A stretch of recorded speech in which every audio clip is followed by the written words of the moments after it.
Hello friends, मैं खुशाल आप सभी का बहुत बहुत स्वागत करता हूं हमारे यूट्यूब चैनल पर। आज की हमारी डिक्टेशन है वॉल्यूम नंबर 15 से transcription number 315। Get ready, start. Mr. Deputy Chairman, this small measure, which I thought would not take much time, has been debated upon with a certain amount of interest and enthusiasm. Criticism has been twofold. One set of honorable members who have participated in the debate have put forward the thesis that this is much too drastic a measure and that it cuts at the root of the rights of the landlords in regard to the eviction of tenants which they have been enjoying under the provisions of Section 13 of the Rent Control Act. Very lengthy and elaborate arguments were advanced, some of them logistic, and a case has been sought to be built on the ground that great hardship is likely to accrue to the landlords if this temporary relief is granted as contemplated by the amending bill. Then, sir, there has been another set of speakers, some belonging to the benches opposite and some to this side of the house, who have supported the mayor so far as it goes, but have further taken the line that it does not go far enough and that it should be made even more stringent. If I may respectfully say, that is some justification for the present measure in the form in which it has been brought forward.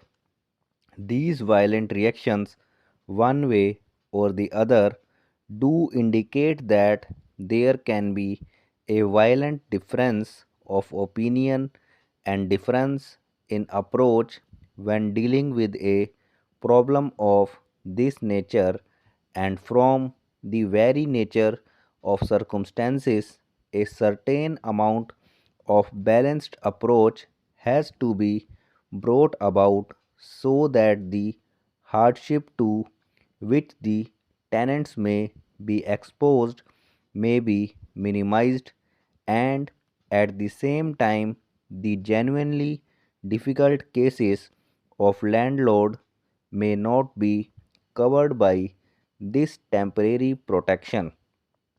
An effort has been made to strike a mean of that nature when this bill was drafted and brought forward before the Honorable House. The argument that has been put forward by the set of honorable members whom I may describe as pro landlord group has been that under Section 13 of the Parent Act, after obtaining the decree, the landlord will not be entitled to execute it, or if he brings forward a suit, he will not succeed, and that would lead to a great deal of hardship to the landlord. All types of arguments have been advanced in support of that view. Various clauses have been examined at considerable length by two very experienced parliamentarians. They have posed a question and asked for justification of this temporary relief with regard to the cases which are covered by those clauses. The basic fact which is to be remembered while examining a provision of this nature is the practical human side along with the purely legal side. After all, it is not the government's case at the moment that a case has come for doing away with the various clauses. A case, however, does exist for affording some relief, but what form that relief should take is a much bigger issue which was intended to be thrashed out after a careful inquiry and investigation of all the relevant facts. I said at the outset that it was the government's intention to go into this question carefully, and the intention is to appoint a committee upon which the various interests may be represented, and in that we also hope to be benefited by the advice of honorable members of parliament, and it will be for that committee to examine the various aspects and suggest as to what revision this way or that way, toward the right or toward the left, is called for, and pending that investigation, there should be some relief to the people who are on the point of being thrown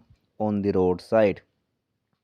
It could have been argued that the relief should have been suggested by some of the honorable members, that this temporary relief could cover all the clauses. Well, there may be some force in that, but it is a question of balancing the inconvenience caused to one group as compared to the other, and in the judgment of government, it was considered that if this selection is made and those cases are only brought within the purview of the present amending bill, whereby the landlord is not put to any real hardship, then it will be a case really for giving relief to the tenant. Now, if these clauses are examined, they will be grouped broadly under one or two categories. The position in Delhi as it obtains today is that the price of land has increased considerably. My honorable friend who sits on semi opposition benches made out a case of imaginary hardship for the residents of Delhi. He said lakhs and lakhs of refugees have come down here, and they have caused a lot of inconvenience and hardship to the old residents of Delhi. Well, some hardship may have been caused, but he conveniently forgets that it is the resident of Delhi who is the owner of small buildings. Thanks for watching this video.